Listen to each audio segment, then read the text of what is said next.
A few weeks ago, I really thought about quitting. And not because I don't want this, but because I felt completely lost. And I really think that this is something that no one talks about. We're constantly told, work hard, stay consistent, never stop, never quit. And don't get me wrong, I believe in that. But as a human being, you do not feel like that every day. There were days where I was like, why am I doing this? Is this even working? Should I just stop? And I kept asking myself, how do people just keep going without questioning everything? Because for me, it didn't feel like motivation. It felt like pressure. And at some point, I just stopped. Not forever, but I took a step back. And that changed everything. Because for the first time in a while, I wasn't reacting and I was actually thinking. And I started asking myself, what do I actually want? What kind of life am I trying to build? And what do I enjoy doing? And I realized something real simple.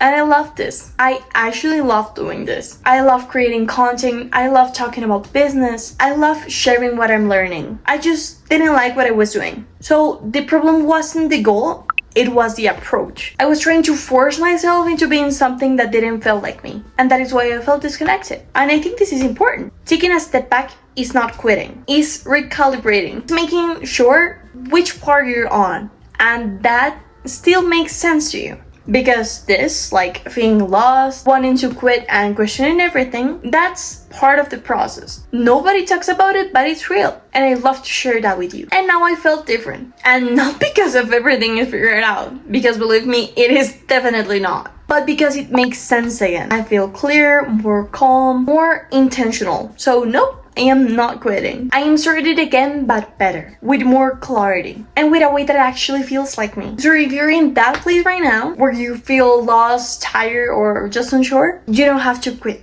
Maybe you just have to take a step back. Come back with clarity. That's what I did. And now, let's keep this going. I'll see you in the next one.